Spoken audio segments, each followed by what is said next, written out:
Welcome to another edition of Great Health, Abundant Happiness, and Outrageous Love. Mwah. We want to do a quick video here on raising your vibration. And most of the time, it's simply a matter of just letting go of those things that don't serve you. In a sense, they drag you down. In other words, we just have an interesting story happening here at Copper Mountain. There was a lost dog. You may have heard of referenced it in a couple videos. And we're both big animal lovers. I think Karen's probably, I don't know if I could say you're more than me, but you're probably more affected than me. We're both animal lovers, but I think a lost dog keeps you up at night. It does. It hurts my soul to think that any animal isn't, getting the same love that you and I are getting. Everybody is deserving of that, and so a lost animal will keep me up at night, and did keep me up at night. Well, let's just tee this up. So just talking about that. So that's something that if Karen or myself, we would focus on the lost dog, that's something that doesn't serve us. And I don't want to be callous about it because we do care about the dog. Right. We would rather spin it around and we focus on, we're going to help find the dog. Right. So you can almost feel it like a light switch, right? The lost dog, the light switch is off or down. Oh, we can go find this dog. You flip the switch on and all of a sudden everything brightens up. It's your vibration automatically lifts, right? You can feel that. Well, you have a choice. You can do nothing and, mourn about it, right? And have that low vibration. Or like you said, you can turn it around and put all that energy that you might put into mourning. And this still kept me up at night, but it kept me up at night more so for, I was worried about her, but I was excited about the possibilities that we had set up and that we would see her on camera and the things that were going on. And I knew, and you knew, we knew that we were going to find her. Right, yesterday we did. We knew it. When Karen says the camera, if you didn't see the videos before, they had a tripod with some type of infrared sensor. So they put the food out and they try to get the dog. When there's a lost dog that won't come back to its owners, it was really scared. I guess it got clipped by a car. Good news is it's fine, but it wouldn't come to anybody. It was very fearful, and it was all around Copper Mountain Resort. And so what they do is they try to track it, and everybody's calling into this website. It was amazing how many people were just pouring in. Oh my gosh, yeah. And so we knew it was in a certain area for 10 days, and 10 days without real food. I think people probably left scraps or it went out to dumpsters or whatever. But yesterday we both woke up saying, we're gonna find this dog. Oh, sorry, I got off track. The cameras, we helped set up the cameras that had the infrared sensors, so that if the dog showed up at that same spot, what they would do is keep feeding it there, maybe 2 or 3 nights, then put a trap, like a have a heart trap, I don't know what it's called, but basically it would catch an animal and not hurt it. Leave the trap there, keep feeding the dog on camera, then put the food inside the trap, untriggered, the dog would go in the trap, and they do that for a night or two, and then they would set the trap and catch the dog. Luckily, we didn't have to do any of that. We woke up yesterday and we both said, we're gonna find this dog today. I actually thought, I thought I was gonna go out and coax this dog. It wouldn't go to anybody, even the owner, but I thought I was gonna and I coax thought it to he me. was too. Yeah, and we're that. both good with animals. Animals approach us everywhere, wild, domesticated, whatever, sugar baby. And I felt like I was going to be able to get this dog today. That was yesterday. And fast forward, tell the story. You know the details better than I. You were texting back and forth with this team, like Karen got us on this team. Now we're the Copper Mountain Dog Rescue Team. If this happens again, we're the so coach excited to be part of it, because talk about raising your vibrational energy. We were raising it because instead of being, the tragedy of it, that we're going to find it, but then to actually be part of that and to see the dog back with her owner and that feeling, the joy, the tears of joy. I've got to tell you that, that is such a high level of energy. What happened was the owner didn't even live here, lives in Arizona, and she had to leave. So her mother flew in yesterday and got here and knew the dog as well. And again, this dog had been running from the owner, from everyone. She was just so frightened, and nobody could get her. She was just skittish. And so, and I also want to say that people weren't chasing her to get her. There's a lot of things that Jeffrey and I have learned that were put into place to help rescue this dog. And the last thing that you ever want to do is to chase a dog that is on the loose, or stand up and clap your hands or call it. We've learned a lot. You want to get down low and be non-threatening. You don't want to make eye contact. All sorts of things that are really important. And anyway, when the grandmother flew in, and we were communicating with her, and she said she had contact with the dog, and she was throwing treats to the dog, and the dog would eat them but then run away. So we found out. And this is like what, 5:30, 6 o'clock at night? Last night, right before it got dark, is when she called us and said that she was at the schoolhouse, which we were a little unclear. Up here at Copper, we have a couple different places. We've got a Woodward school and then another area called the schoolhouse. So we went over to Woodward, and what's really wild is Jeffrey said he had this feeling that he was going to be the one to get the dog. While we were at Woodward, Jeffrey and I separated, and I started had this weird laugh by myself in the dark. It was a smile. It was this joyful laugh and happiness that Jeffrey had the dog. And he didn't, but I didn't know that because we had separated. Then we called again only to realize we were at the wrong place. So we hoofed it, pitch black out by this point. And it's probably a mile and a half in the dark, right, in the cold. And it was freezing last night. I mean, that's a miracle in itself that this little dog survived the cold, because it's very cold up here in the mountains, especially when we have snow on the ground. Yeah. So we hoofed it to the other schoolhouse. Nobody was there. So we called again, and she answered the phone and said that she had the dog. Oh my gosh, we were so relieved. And, we knew that she had spent a good amount of time trying to get the dog and figuring that she's exhausted. Obviously, the dog's been on the run for 12 days, and the dog had to be exhausted. So she was going to call us in the morning, which would have been this morning. As we're walking home, Jeffrey said, let's walk around this way, which is not the way that we would normally have walked.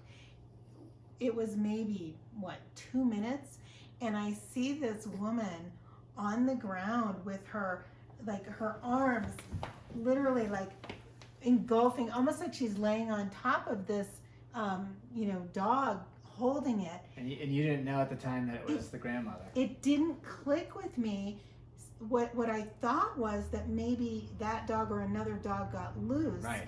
And that she was capturing it, because my understanding was from the grandmother, right, that she had the dog. And again, I probably should have said that, there was a little bit of a language barrier, which is why I had the misunderstanding. Yeah, we thought the dog was already on a leash, a collar and a leash. The way it was described, it was right, secure. Exactly. And here we turn the corner, and there's this woman, like I said, holding this dog, and it seemed like she was afraid to move because the dog would run. So I assumed because she was holding it, it wasn't the grandmother, and that it was someone who found a dog and was holding it and waiting for somebody to come by with help.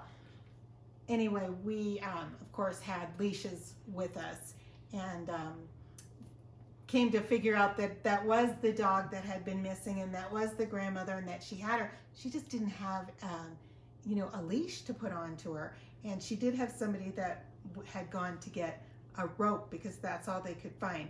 But we had a leash, and we slipped it right on the dog. And oh my gosh, it was just like this, I wish that I could sing those high notes, because that's what it was, right? Yeah, you can. You have a beautiful voice. Thanks, but the whole point is raising your vibration is sometimes just letting go of those things that don't serve you well or drag you down. So, it's a great story, and thanks for sharing that whole story. It was a lot of fun. It turned into a high vibrational story because not only did we find the dog, but we were involved in it all the way through, because it wasn't just yesterday. The last few days we've been circling this place, trying to see the dog. I saw it for the first time going by my window when I was working, and it didn't have a collar on, so I ran outside. I was on a call, and I followed the dog and went into thin air. It was gone. That was about a week ago. Yeah, and then I told Karen about it, and I said, I didn't want to bother you, but I think there's a stray dog. And she looked it up on the website. That's how we found out about this, and that's how we got engaged. So we did see the dog a couple times. We spotted it. And I didn't want to bother you. Wasn't exactly how it went. It was more like, Karen, get your shoes on. I know you're going to want to go outside and help. I'm talking about the first time I went out, because I wasn't sure. Is this like someone walking a dog out there and they're just calling it and they're around the corner? Right. Is what you think. But, it was skinny, didn't have a collar. Those are two clues and didn't have a person nearby. And we didn't recognize Right. the dog. And, we do live up here, and we know most of the people that walk by with their dogs. So it's just such a great feeling. And what's amazing, first of all, I have to shout out to these people that have this, it's a nonprofit organization that sets up these systems to help people find their lost pets. And, I don't know about you guys, but our dogs are parts of our family.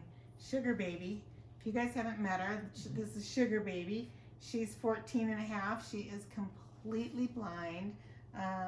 She's got a thyroid condition she's on medicine for. You know what? We absolutely worship and adore her and are relishing in, this special time. I don't think we've ever had one dog. We've always had No. And the reason why we are, she was always kind of feisty with the other dogs, and didn't want to share. And now that she's blind, we're giving this time to her. Exactly. And not getting another dog, but we will at some point. Yeah, we're big into rescue. If you are thinking about getting, in addition to your family, please look at the rescues. There's so many millions of dogs that need homes, and cats if you are looking for a cat. We've always enjoyed having a house full, our own little. Well, another way to raise vibrational energy is really, these dogs that need a home, if you can give them a home. So. Yeah. Back on the topic, we're really talking about how do you raise your vibrational energy? A lot of times it's just flipping a switch and a refocus, and letting go of things that don't serve you. Doesn't mean you become callous and you forget about it and say, oh, I can't worry about that dog. It'll find its home, survival of the fittest. Right. Someone might have said that in the past, right? No names. Anyway, so, girl. it's, you don't forget about it, but you turn it around and just say, I'm not going to worry about it because I'm going to go find that dog. And we believed that we were going to find it, and I can't say we were the ones that got it to come to us as I thought was going to happen. I really wanted to do that. Mm-hmm. Thank God that grandmother came in and was able to do it. I'm so glad we were there to help her. Right. They came by this morning to show us the dog, and the dog is just beautiful and so happy to be home with somebody. She said she would walk to the bathroom.